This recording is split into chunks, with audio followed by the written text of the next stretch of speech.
dinamika rotasi dan keseimbangan benda tegar. Untuk materi silakan dibaca kembali dari yang kemarin yang Ibu berikan.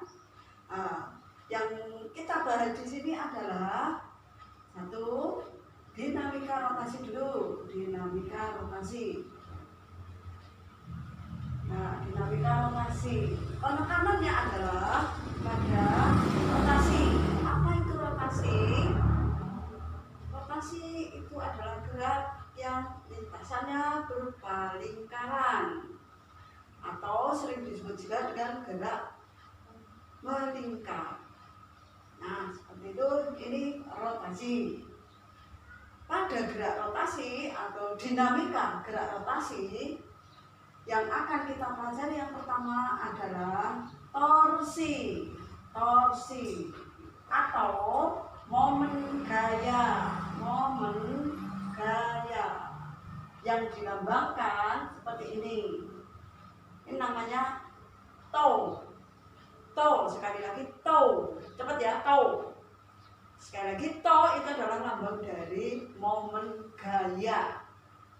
Nah, sekarang langsung ke rumusnya aja. Pembelajaran materinya sudah jelas. Momen gaya rumusnya adalah R dikali F. Toe sama dengan R dikali F. Dengan R itu adalah jarak dan F adalah gaya. R jarak, F gaya. Sehingga satuan dari toe, satuan toe adalah satuan jarak dikalikan satuan gaya. Satuan jarak itu adalah meter dan satuan gaya adalah Newton. Sehingga satuan toe atau momen gaya itu adalah meter Newton, atau sering dibalik Newton meter, sama. Kemudian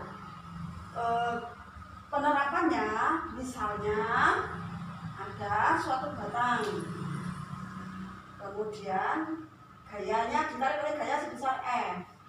Jarak antara gaya ke poros ini tadi R. Nah, penerapannya seperti itu. Ini adalah jaraknya, ini gayanya. Contoh, kalian membuka pintu atau menutup pintu sama. Jadi pada engselnya itu, engsel kita tarik, berarti tariknya itu adalah gayanya. Sedangkan lebar pintu itu adalah R-nya. Lebar pintu adalah R-nya. Sekali lagi, kita tarik pintu, kita tariknya itu adalah berupa gayanya. Kemudian lebar pintu itu adalah jaraknya. Nah, ini contohnya. Kemudian pada keadaan lain, kemungkinan gaya tidak tegak lurus terhadap jaraknya. Jadi kadang-kadang kita buka pintu juga tidak langsung di depan pintu engsel itu, tidak, tapi bergeser lah, tidak tegak lurus. Bisa jadi, misal gayanya kok menceng ke sini, ini R, ini asnya meter, ini F, berarti ada sudutnya. Misalnya sudutnya theta. Jadi kita nariknya miring. Bersudut theta. Tetanya berapa? Nanti terserah. Nanti soalnya berapa? Kamu mau menarik di sudut berapa? Silahkan. Nah, kalau seperti itu gimana rumusnya? Kalau ada sudutnya, berarti itu menjadi R kali F sin theta. Ditambahi R kali F sin theta. Sinus sudutnya berapa? Seperti itu. Jadi kalau tidak ada sudutnya berarti langsung R kali F, karena apa? Sudutnya 90 derajat. 90 derajat itu sinnya adalah 1. Jadi tidak perlu ditulis, sehingga cukup R kali F. Ini untuk gambar 1. Tapi untuk gambar 2, F-nya membentuk sudut, sehingga harus ada RF sin theta.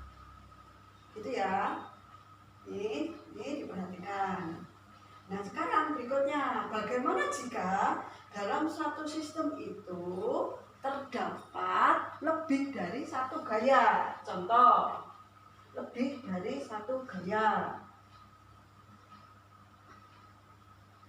Misalnya ini F1, F2, F3. Ini jaraknya misalnya AB, ini C. Nah, gayanya lebih dari 1. Ada berapa gaya? F1, F2, F3. Ada 3 gaya atau bahkan nanti mungkin lebih. Nah, kalau seperti itu, misal ditentukan porosnya sebagai sumbu putarnya itu adalah A. Kalau tadi pintu itu porosnya, asnya itu adalah engsel, engsel pintu. Sekarang kalau ini sistem ini porosnya di A.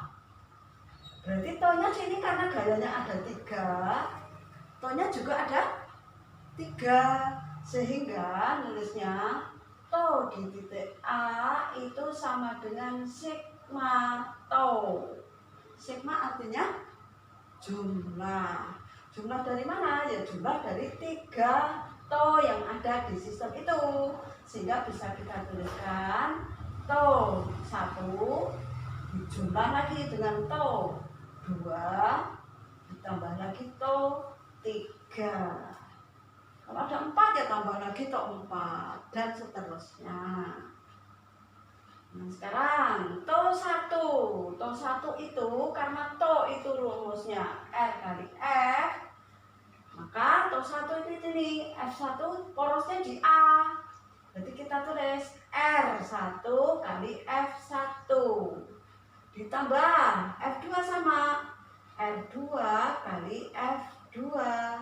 Satu lagi, karena F3 itu ada sudutnya theta, berarti F3 adalah R3 kali F3 sin theta.